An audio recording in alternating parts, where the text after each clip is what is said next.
Outbreak of revolution यानी revolutions की शुरुआत जो है वो फ्रांस में कैसे हुई, इसके बारे में दिया हुआ है कि लुई 16 जो है वो टैक्सेस इम्प्रूव करना चाहता था अपने नीड्स को और डिमांड्स को पूरा करने के लिए, और टैक्सेस का बोझ जो है वो थर्ड स्टेट्स के लोगों पर जो है वो पड़ने वाला था।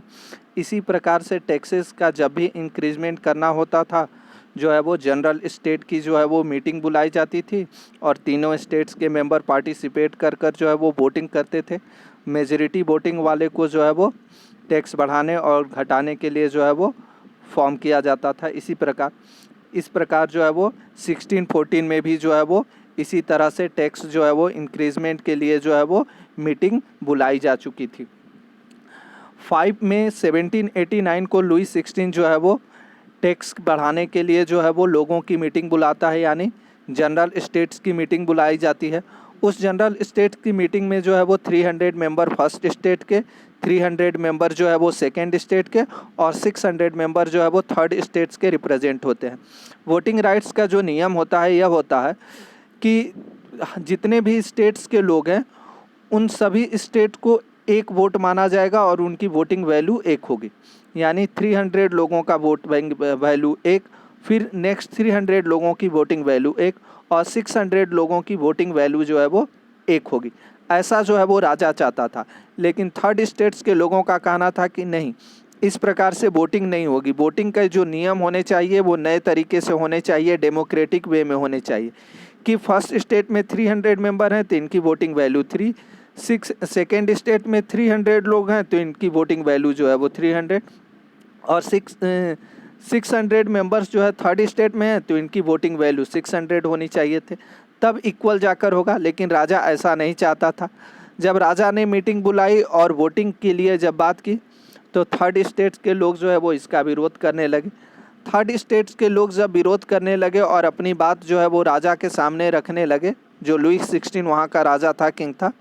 लेकिन राजा ने जो है वो इन थर्ड स्टेट्स के लोगों की बातों को जो है वो नहीं माना। रिजल्ट यह हुआ कि थर्ड स्टेट्स के लोग जो है वो उस मीटिंग को छोड़कर जो है वो बाहर चले गए। उस मीटिंग को जो है वो रिजेक्ट कर दिया और रिजेक्ट करने के बाद जो है वो थर्ड स्टेट्स के लोग जो है वो पुनः आपस में जो है वो ग्रुपिंग कर कर जो है वो 20 जून को जो है वो वर्साइल के टेनिस हॉल में जो है वो इंडोर स्टेडियम में जो है वो थर्ड स्टेट्स के लोग मिलकर एक मीटिंग स्टार्ट करते हैं। और जो जनरल स्टेट्स मीटिंग होती थी उस जनरल स्टेट्स की मीटिंग को जो है वो अपने हिसाब से जो है वो एक नए तौर पर जो है वो फॉर्म करने लगते हैं और उसका नाम देते हैं नेशनल असेंबली। यानी अब ये नेशनल असेंबली जो है वो फ्रांस के लिए जो है वो कोई भी रूल्स रेगुलेशंस जो है वो ड्रॉ करेगी। नेशनल असेंबली जो है वो अपने कामों में बिजी हो जाती है। नेशनल असेंबली का काम होता है कि पूरे फ्रांस के लिए जो है वो एक कॉन्स्टिट्यूशंस तैयार किया जाए, और इसमें जो है वो फर्स्ट और सेकेंड स्टेट्स के भी कुछ लोग थे, मिरब्बे और अब्बे जैसे लोग जो है वो इस थर्ड स्टेट्स के लोगों की मदद कर रहे थे कि वह जो है वो पूरे फ्रांस के लिए जो है वो कॉन्स्टिट्यूशंस बनाए जिसमें सबके लिए इक्वलिटी हो, किसी के पास स्पेशल स्टेटस ना हो, सभी के सामने जो है वो इक्वलिटी बिफोर लॉ हो। इस तरह के जो है वो रूल्स डेवलप किए जाने लगे। जब फ्रांस में जो है वो नेशनल असेंबली जो है वो रूल्स बनाने में बिजी हो गई, कॉन्स्टिट्यूशंस के लिए जो है वो काम करने लगी, उसी समय जो है वो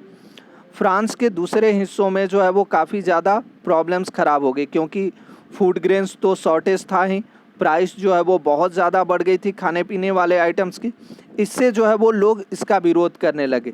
जगह जगह भीड़ जो है वो दुकानों पर और घरों पर जो है जहाँ भी स्टोरेज थे वहाँ पर जो है आक्रमण कर कर लूटने लगी। उसी दौरान जो है वो शहर में किंग ने अपने सैनिकों को घुसने के लिए ऑर्डर दिया था ताकि इस तरह के सिचुएशंस को रोका जा सके। लेकिन लोगों के बीच में जो है वो र्यूमरस फैल गया कि राजा जो है वो किंग जो है अपने सैनिकों को ऑर्डर करने वाला है जनता पे फायरिंग करने के लिए, पीपुल्स पे फायरिंग करने के लिए। ये तो टाउन का कंडीशन था। अगर हम विलेज के कंडीशंस की बात करें तो विलेज के कंडीशंस भी जो है वो कुछ डिफरेंट थे। जैसे कि ग्रामीण क्षेत्रों में इस तरह का र्यूमरस फैल गया था कि जो मैन्योर्स होते हैं यानी लैंडलॉर्ड्स जो हैं वह कुछ लठैतों और डकैतों को बुलाए हैं और उन्हें ऐसा आदेश दिए हैं, ऑर्डर किए हैं कि जो फार्मर्स हैं, जो पीजेंट्स हैं जो खेतों में अपनी फसलें लगाए हैं उनके फसलों को जो है वो जलाकर राख कर दिया जाए।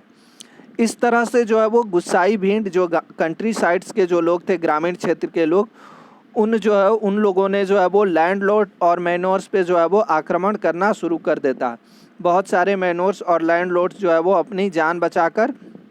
अपने गाँव को छोड़कर दूसरे जगहों पर भागने का प्रयास करते हैं, लेकिन वहाँ भी उन्हें जो है वो कोई सेफ्टी का रास्ता जो है नहीं मिलता है।